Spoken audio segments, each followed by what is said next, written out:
আপনাদের পাবলিকের কোনো দোষ না, আপনারা সরল প্রাণ, আপনারা চান উলামায়ে কেরাম ঐক্য মঞ্চে আসুক, উলামায়ে কেরাম এক হয়ে দাওয়াত দিক, এক কোরআন, এক আল্লাহ, এক রাসূল, এক হাদিস। হুজুরদের মধ্যে এত দল কেন থাকবে? এটা না আপনাদের দাবি?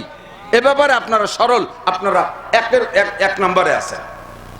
সমস্যা আমাদের ভিতরে। আমার মতো এক মৌলবী তর্জমা করে, যেহেতু মাল আর সন্তান এই দুটি আল্লাহ নিজেই বলেছেন ফিতনা, আর ফিতনা কতলের চাইতে জঘন্য, কাজেই যথাসম্ভব একে পরিহার করে চলা উচিত।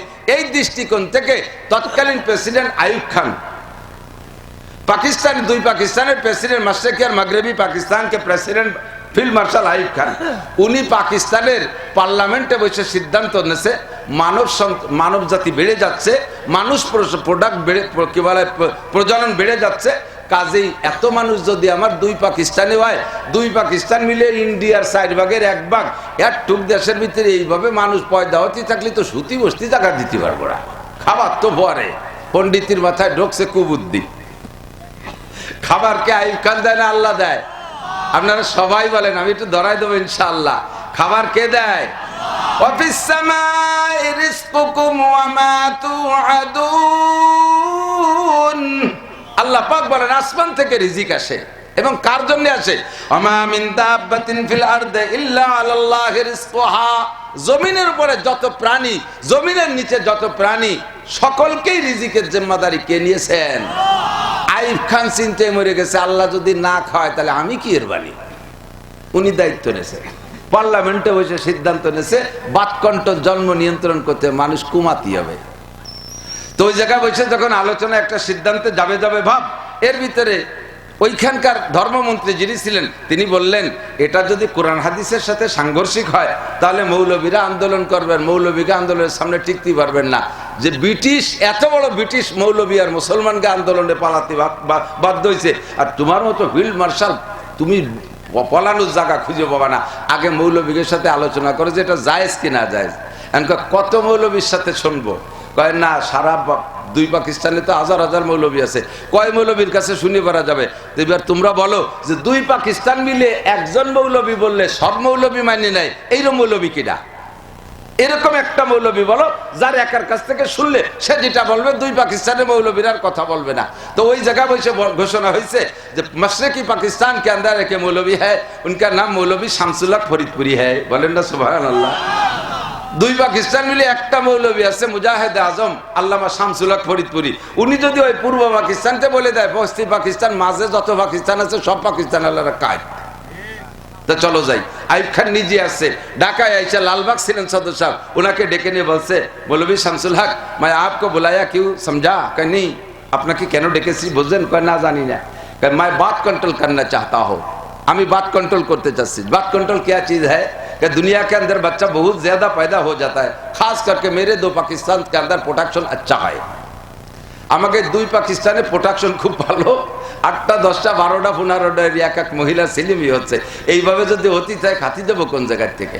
তা এ ব্যাপারে আমি সিদ্ধান্ত নিয়েছি, এক বাচ্চা ইয়া তো 2 বাচ্চা, একটা অথবা দুটের বেশি নিতে দেওয়া হবে না। তো সদস্য বললেন কি জন্যে? যদি এত মানুষ হয় তাহলে খাইতে দেবো কোথেকে, সুতি দেবো কোন জায়গায়? 8-এ 5000 মানুষ হয়েছে, একজন কোনায় দাঁড়ায় চিনতে পড়ে গেছি, এত মানুষ সুতি বালিশ পেবে নি কোন জায়গা? এ বালিশি চিনতে পণ্ডিতের মাথায় ঢুকছে। সদর সাহেব বললেন, আইয়ুব খান, খাওয়ানোর মালিক তুমি না, তুমি যে কোনো ভাবে সন্তান বন্ধ করতেছো, এটা কি করতেছো জানো? আল্লাহর কুদরতের উপরে হস্তক্ষেপ করতে চাচ্ছ। কথা কোন ঠিক না? দুনিয়ার সব প্রেসিডেন্ট, প্রধানমন্ত্রী, শিক্ষামন্ত্রী, শিক্ষা সচিব, শিক্ষা অফিসার সকলে সম্মিলিতভাবে একজনকে সার্টিফিকেট দিছে, যেই সার্টিফিকেটের যোগ্যতা দুনিয়ার মানুষ বুঝেই তাকে সার্টিফিকেট দিয়েছেন, কিন্তু সেই যোগ্যতাটা আল্লাহ পাক রব্বুল আলামিন অ্যাকসেপ্ট করেন না। আল্লাহ সেখানে সার্টিফিকেটে সই করেন নাই। সারা দুনিয়ার সবাইও যদি সার্টিফিকেটে সই করে সম্মতি দেয়, আল্লাহ যদি না দেয় তাহলে সেই সার্টিফিকেটের 1 পয়সারও মুরদ নেই, ঠিক না? আর আল্লাহ পাক একা একটা সার্টিফিকেটে সই করেছেন, কেউ সার্টিফিকেটটা সই করে নাই। ওই সার্টিফিকেট কেউ না করলেও সার্টিফিকেটটা অত্যন্ত দামি। আদম আলাইহিস সালাম থেকে নিয়ে আমাদের নবীর আগ পর্যন্ত, ঈসা আলাইহিস সালাতু ওয়াস সালাম পর্যন্ত নবী রাসূলের সংখ্যা সুনির্দিষ্ট নয়। অনুমান করে কেউ বলে 1,24,000, মতান্তরে 2,24,000, বরঞ্চ আরো বেশি কম হতে পারে। তো সব নবীরই কম বেশ উম্মত ছিল। নবীর অনুসারীদেরকে বলা হয় নবীর উম্মত। আর আমরা হলাম আখেরি নবী মুহাম্মদুর রাসূলুল্লাহ সাল্লাল্লাহু আলাইহি ওয়াসাল্লামের উম্মত। যারাই যেই জামানার নবীর কথা অনুসরণ করেছে, আল্লাহকে বিশ্বাস করেছে, কলেমা পড়েছে, সেই জামানার উম্মত তারা আল্লাহ পাকের কাছে অত্যন্ত দামি, কাফের মুশরিকের চাইতে কোটি কোটি গুণ দামি। বাকি সমস্ত উম্মতের মধ্যে আমরাও কলেমা পড়া উম্মত। আমরা কলেমা পড়া উম্মত না? যদি আগে না পড়েও থাকি, অবশ্যই পড়েছি জীবনে বহুবার, তারপরে এখনো যদি একবার পড়ে নেই, এ কলেমার বরকত হলো তামলা মা বাইনাস সামাই ওয়াল আরদ। একবার যদি কলেমা লা ইলাহা ইল্লাল্লাহু মুহাম্মাদুর রাসূলুল্লাহ পড়ে, পড়নেওয়ালাকে আল্লাহ তাআলা আসমান আর জমিনের মাঝখানের ফাঁকা জায়গাগুলো তার জন্য নেকি দিয়ে ভরপুর করে দেন। এই হিসেবে আমরা আরেকবার একটু পড়ে নেই, লা ইলাহা ইল্লাল্লাহু মুহাম্মাদুর রাসূলুল্লাহ সাল্লাল্লাহু আলাইহি ওয়াসাল্লাম। আমাদেরকে এবার আল্লাহ পাক রব্বুল আলামিন নিজ হাতে একটা সার্টিফিকেট দিচ্ছেন।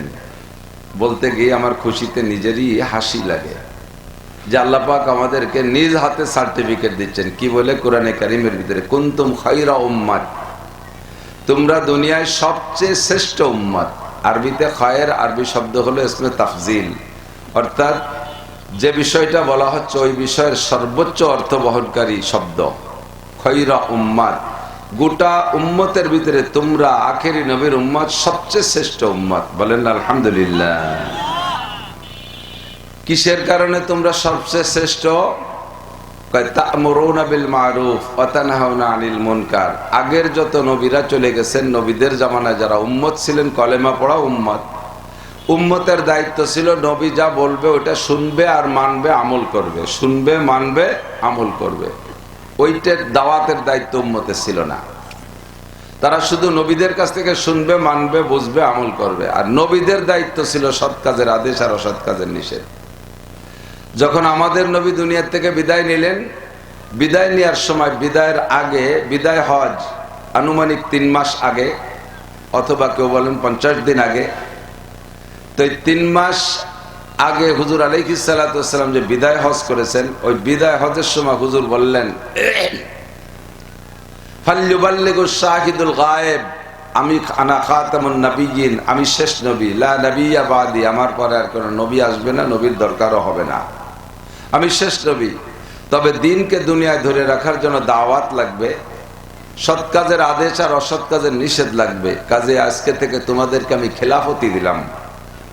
পীর সাহেবরা দীর্ঘদিন, এক মুরিদ যদি পীর সাহেবের সবক পালন করে পরিপূর্ণতা মোটামুটি একটা পর্যায়ে পৌঁছায়, তখন পীর সাহেবরা ওই মুরিদরে খেলাফতি দেয়। পীরেরও যে কাজ, মুরিদেরও সেই কাজ। পীর সাহেবও যেমন দাওয়াত দেয়, বয়ান করে, মুরিদ বানায়, ওই মুরিদ ওইবারের থেকে তাই পারে। উনি একজন অ্যাসিস্ট্যান্ট পীর।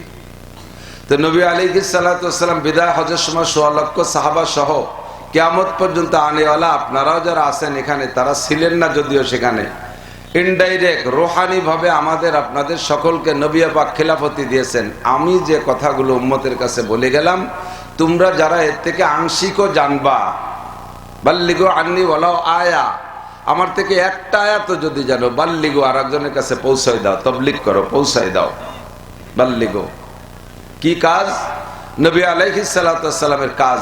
গোটা ওয়াজ নসিহত, 30 পারা কোরআন শরীফ বলেন, নবী পাকের অসংখ্য হাদিস বলেন, যত কিতাব আছে ইসলামে, শরিয়াতের ভিতরে যত কিতাব আছে, সমস্ত কিতাবের মূল নীতি 2 ভাগে বিভক্ত, আদেশ আর নিষেধ। টোটাল খুঁজলে পাওয়া যায় কয় ভাগ?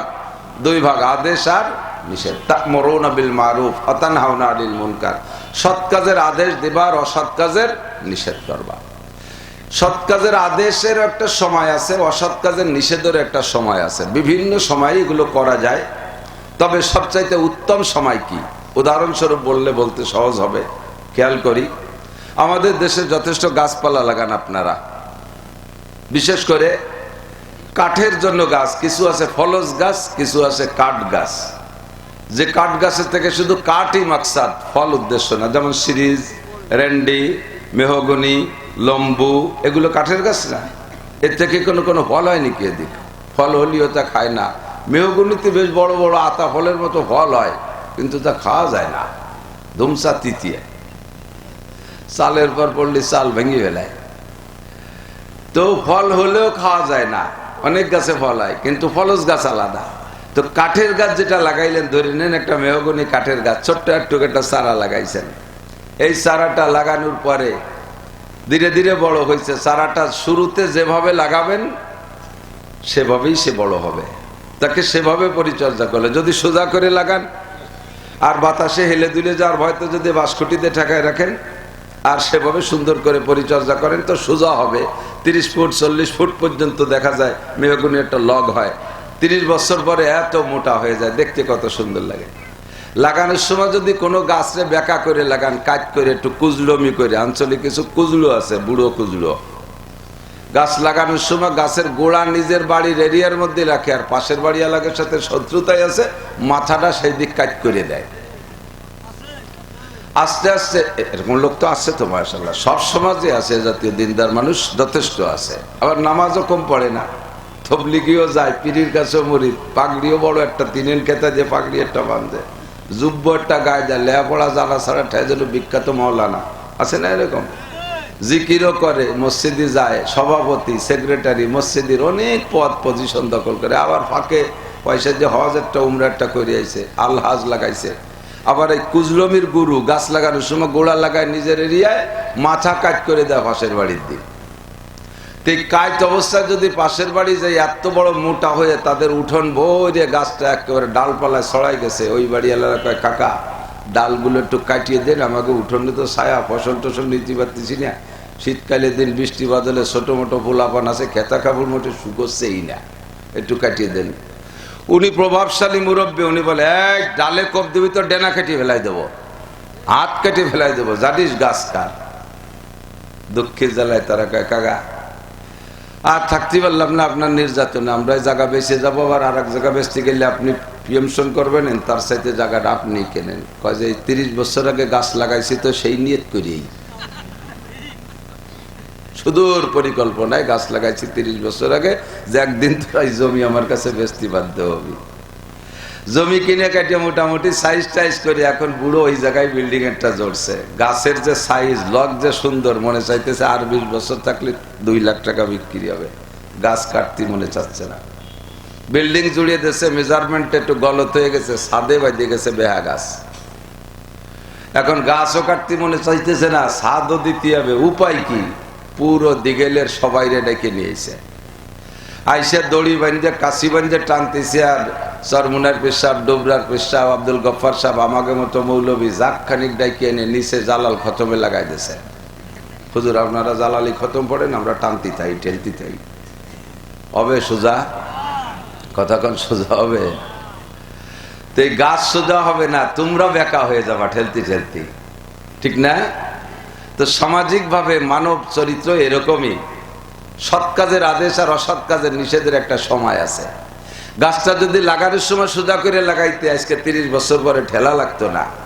আর ঠেলে যেমন সোজা করতে পারতিস না, লাগানোর সময় ব্যাকা করে লাগালি এটাই হয় সমস্যা। এজন্য নবী আল্লাহ পাক রব্বুল আলামিন আমাদেরকে নির্দেশ দিচ্ছেন, বিভিন্ন ভাবে কোরআন শরীফের ভিতরে বয়ান আসছে। সময় স্বল্পতার কারণে ভালো করে খুলে বলার সুযোগ পাবো না, কমপক্ষে এতটুকু জানেন, আল্লাহ পাক রব্বুল আলামিন আমাদের মানব জাতিকে বানাইছে সবচেয়ে শ্রেষ্ঠ জাতি করে, সভ্য জাতি করে, জ্ঞানী করে, বুদ্ধিমান বানাইয়া, স্বাধীনতা পরিপূর্ণ দিয়ে আমাদেরকেই বানাইছেন। অন্য কোনো প্রাণীকে আল্লাহ তাআলা স্বাধীনতা দেয়নি। সামাজিক জ্ঞান, পারিবারিক জ্ঞান, আঞ্চলিক জ্ঞান, বিভিন্ন প্রকারের হিসাব নিকাশ মানুষের মধ্যে আছে। কতক্ষণ? মানুষের মধ্যে আছে। আত্মীয়তার বন্ধন মানুষের মধ্যে আছে। বয়ান বক্তৃতার সুযোগ মানুষের মধ্যে আছে। নসিহত উপদেশ দেওয়ার সুযোগ মানুষের মধ্যে আছে। আবিষ্কার করার যোগ্যতা মানুষের মধ্যে আছে। ব্যক্তি স্বাধীনতা নিয়ে চলার যোগ্যতা মানুষের মধ্যে আছে। বড় রয়্যাল বেঙ্গল টাইগার খেয়াল করছেন নাকি? চিড়িয়াখানায় গেছেন কেউ? চিড়িয়াখানায় একটা রয়্যাল বেঙ্গল টাইগার, সুন্দরবনে যাবেন, সুন্দরবনের গভীর জঙ্গলের মধ্যে যখন ঢুকবেন, তখন সাথে 10 জন 20 জনও যদি একসাথে থাকেন তবুও ভিতরে একটা আতঙ্ক কাজ করে, কারণ বাঘের টার্গেট বড় চমৎকার টার্গেট। ওই 100 জনের মধ্যে থেকে একজনকে নিয়ে যাবে, বাকি 99 জন ঠেকাতে পারবে না, আর যারে টার্গেট করবে তারে নিয়েই ছাড়বে। এই বলে একটা ভয় লাগে। এই রয়্যাল বেঙ্গল টাইগার যদি আমাকে মধুখালী থানায় একটা ঢুকে পড়ে বলে খবর আসে, আরে কপাল চিনির মিলির ওই জায়গায় যে টাইগারেরটা লাফায় বেড়াচ্ছে, তাহলে এই জায়গায় কজন থাকবেন? মনে হবে যেন আমারই ধরবে, আর কেউ না ধরলে আমারে ধরবে। এক বাঘে পুরো এলাকারে আতঙ্কিত করে ফেলায়, ঠিক না? এত বড় রয়্যাল বেঙ্গল টাইগার, তার গায়ে এত শক্তি আর ভয়াবহ প্রাণী, সেও মানুষের কাছে পরাধীন, ধরা খাইয়া চিড়িয়াখানার জেলখানার মধ্যে আটকে রয়েছে, বছরের পর বছর বসে বসে এতে কাপ করতেছে। কোনো বাইরনির ক্ষমতা, নিজ স্বাধীনতা বলে একটা মুরগি, একটা হাঁস মুরগি শিকার করে খাওয়ার শক্তি তার নাই। ওই জায়গায় বসায় তুইছে, চিড়িয়াখানার কর্তৃপক্ষ 1-2 মুঠ দিলি খায়, না দিলি বসে বসে আল্লাহ বিল্লি হতে তালে রয়েছে, তসবি ভর্তি তালেই আছে। তারও স্বাধীনতা শেষ, কতক্ষণ ঠিক না? বনের রাজা সিংহ, তাও দেখলাম গোটা দশেকের মধ্যে যে ভাষা শুভই আসা হয়ে গেছে, না খাতি ওরা যে বরাদ্দ যা দিয়েছে সে বরাদ্দ আল্লাহরা খাই বেলায়, সে লাস্টে সে সিংহর কপালে কিছু হয় না, সেও কঠিন পরাধীন। কতক্ষণ না কেন? অত বড় হাতি, যার 2টি হাতি একসাথে রওনা দিলি পরে ঘর বাড়ি একসাথে ভাঙতি ট্রাক্টরে গুততি ফেলাই দেয় খালের ভিতরে। এই হাতিও পরাধীন হয়ে গেছে, 4 হাত পায়ে শিকল দিয়ে বান্ধে ধুয়ে দিয়েছে, নড়াচড়ার কায়দা নাই। দেখলাম একটা মায়া মহিলা হাতির বাচ্চা ডেলিভারি হয়েছে। বাচ্চা হওয়ার পরে তো সব প্রাণীরই বাচ্চার প্রতি একটা মায়া মহব্বত থাকে, আর নবজাতক বাচ্চার প্রতি দেখবেন মানুষের চাইতে অন্য প্রাণীর টান বেশি। মানুষের বাচ্চা জন্ম নিয়েছে, বাচ্চাটা দুর্বল, ধরে ঢাকা নিয়ে গেছে হেলিকপ্টারে, মা রয়েছে ফরিদপুর হাসপাতালে, বাচ্চা আইসিইউতে ঢাকা। মা নিজের চিন্তে মরতেছে, আল্লাহ আমি না মরি, বাচ্চা মরে মরুন। কিন্তু অন্য প্রাণীর ভিতরে ওই নাই, তাদের বাচ্চা হওয়ার পরে বাচ্চার প্রতি কঠিন টান। গাভীর বাচ্চা যখন হয় সরাই নিয়ে গেলে দেখবেন ঘরের খুঁটি ভেঙে নিয়ে এটা নিয়ে বাচ্চার দ্বারে চলে যায়। হাতিটা তার বাচ্চা ডেলিভারি হয়েছে, টান দিচ্ছে, শিকল টান দিচ্ছে, 4টে গাছ মড়মড় করতেছে, কিন্তু শক্তি পাচ্ছে না। তার স্বাধীনতা মানুষে কেড়ে নিয়ে গেছে। কতক্ষণ? বলতে গেলে বহুত হয়ে যাবে, তো সংক্ষেপ কথা হলো, এমন করে কোনো প্রাণীর স্বাধীনতা নাই। আল্লাহ তাআলা মানব জাতিকে স্বাধীনতা দিয়েছে, তাদের ভিতরে আত্মীয়তার বন্ধন নাই, তাদের ভিতরে ভালো মন্দ বিচার বিশ্লেষণ নাই। একমাত্র মানব জাতির মধ্যে আল্লাহ তাআলা স্বাধীনতা দিয়েছে, আর এই সামাজিকতা, তারপরে আত্মীয়তার সম্পর্ক, এটা মানুষের মধ্যে আছে। জিম্মাদারি, দায়িত্ব পালনের দায়িত্ব মানব জাতির মধ্যে আছে। আল্লাহ পাক রব্বুল আলামিন আমাদেরকে সুপরামর্শ দিয়ে বলতেছেন, খেয়াল করতেছেন নাকি আপনারা জানি না, ইন্নামা আমওয়ালুকুম ওয়া আওলাদুকুম ফিতনাহ। তোমাদেরকে 2টা জিনিস দিয়েছি, এই 2টা জিনিসের নামের শেষে আল্লাহ বলেন ফিতনা। একটা হলো আমওয়াল, তোমাদের মাল, মালের বহু বচন আমওয়াল। তোমাদেরকে প্রচুর মাল দিয়েছি, এই মালগুলো, ওয়া আওলাদ, এবং তোমাদের সন্তানাদি, ফিতনা। কি বলেন? ফিতনা। একটু বলবেন কি বলেন? ফিতনা। ফিতনা আমরা বাংলায় যে ফিতনা বলি না, ওই ফিতনাই ফিতনা। তা আমরা একটু ফিতনা একার দিয়ে বলি, আর আরবিতে জের দিয়ে পড়তে গেলে ফিতনা কইতে হয়। এই ফিতনা আর ওই ফিতনা একই। এবার ফিতনা কি? আল্লাহ পাক নিজে বললেন, তোমাদের 2টা জিনিস দিছি, সম্পদ আর সন্তান, 2টা জিনিসই ফিতনা। 2টা জিনিস ফিতনা। আবার ফিতনা কি তার ব্যাখ্যা আল্লাহ অন্য আয়াতের মধ্যে বলেন, আল ফিতনাতু আশাদ্দু মিনাল কতল। ফিতনা হলো মানুষ হত্যার চাইতে জঘন্য। ফিতনা মানুষ হত্যার চাইতে জঘন্য। তা আমাদেরকে 2টা জিনিস দিয়েছে, মাল কম থাকুক বেশি থাকুক সবার কিছু আছে না। 10টা টাকা হলেই তো ভগেটে আছে, 5টা টাকা হলেও আছে, 1 কাঠা জমি হলেও আছে, 1% জমি হলেও আছে, 1 কান গড় থাকলেও আছে, কিছু হলেও আছে, যাই বলবেন সবকিছু মাল। এই মাল, আর যারা বিবাহ শাদী করে সংসার করতেছে, আমাদের সন্তানও আছে, এই সন্তান, এই 2টা জিনিস ফিতনা। আর ফিতনা হলো মানুষ হত্যার চাইতে জঘন্য। যার আল্লাহ তাআলা এত বড় সভ্য জাতি মানুষ বানাইয়া আমাদের উপরেই ফিতনা দিলেন কেন? মানুষ হত্যার চাইতে জঘন্য জিনিস আমাদেরকে কেন দান করলেন? সন্তান আর সম্পদ কেন দিলেন? তাহলে বোঝা যায়, যেহেতু আল্লাহ আমাদেরকে ভালোবেসেছেন আর এই 2টা জিনিস দিয়েছেন, আর 2টার নামের শেষে ফিতনা রাখলেন, আর ফিতনা হলো মানুষ হত্যার চাইতে জঘন্য। এই কথার আয়াত, এই আয়াতের দ্বারা আমরা এটা বুঝলাম। তাহলে বোঝা যাবে একটা জিনিস, যে এখানে এই ফিতনা মানে ওই ফিতনা না।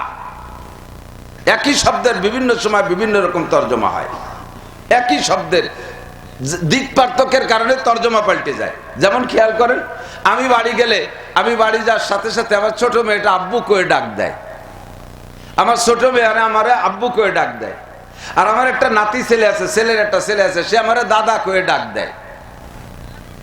আমি আমার জায়গায় দাঁড়ায় আছি, আমার ভাতি যারা আছে আমার কাকা করে ডাকে, আমার ভাগ্নেরা আছে আমার মামা করে ডাকে।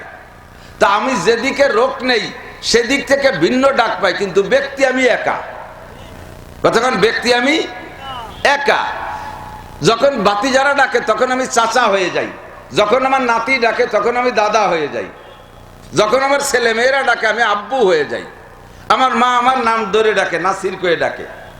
তো যেদিকে যাই সেদিকে আমার আলাদা তর্জমা হয়ে যায়। সেম আরবিতে এরকম শব্দ আছে, বাংলায় এরকম শব্দ আছে, একই তো শব্দের একাধিক ততাধিক তর্জমা আছে। যেমন সলাৎ শব্দ, সলাৎ, সলাৎ একটা শব্দ আছে না?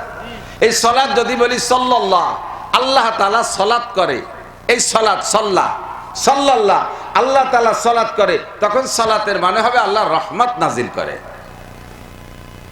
আর যদি বলি সলাতুল মালাইকা, ফেরেশতারা সলাৎ করে, তখন সলাতের মানে হবে দোয়া করে, ফেরেশতারা দোয়া করে। যখন বলবো সলাতুত তুয়ুর, পাখি পক্ষী সলাৎ করে, তখন তার মানে হবে সলাত মানে ইস্তেগফার, যে পাখি পক্ষীরা ক্ষমা প্রার্থনা করে। একটু কি ক্রিটিক্যাল হয়ে যাচ্ছে নাকি বুঝতে পারতেছি না, একটু খেয়াল করেন। একটু শ্রোতা কোয়ালিটি ভালো লাগতেছে বিদায়, ছোটরাও আছে, সব মাহফিলের ভিতরে চালিয়ে খুঁজতে মিশে তাই ছোট মোটো কিছু থায়। তো তারপরে তোমরা এখন শুনিয়ে রাখো, বড় হলে এই কথা মনে উঠলে বুঝবা ইনশাআল্লাহ। আর যারা ভালো আছেন, শিক্ষিত আছেন, বড়রা আছেন, একটু খেয়াল করেন। তো একই শব্দের তর্জমার দিক পাল্টে গেলে অর্থ পাল্টে যায়। এক শ্রেণীর উলামায়ে কেরাম এই ফিতনাকে আসাধ্য মিনাল কতল ধরে, যে সন্তান কি বলা হয়, সন্তান আর সম্পদ, আল্লাহ নিজেই বলেছেন ফিতনা, আর ফিতনা হলো মানুষ হত্যার চাইতে জঘন্য। কাজেই মানুষ হত্যার থেকে বাঁচাও যেমন জরুরি, এই দুটো ফিতনার থেকে বাঁচাও তার চেয়ে জরুরি। বোঝেন নাই কথা? মানুষ হত্যার থেকে বাঁচা জরুরি কি না? জরুরি না? মানুষ হত্যার থেকে বাঁচা জরুরি। আর এই দুটো জিনিস হলো মানুষ হত্যার চাইতে জঘন্য, কাজে দুটোর থেকে বাঁচা জরুরি। কিসের থেকে? খেয়াল করেন, কিসের থেকে বাঁচা জরুরি?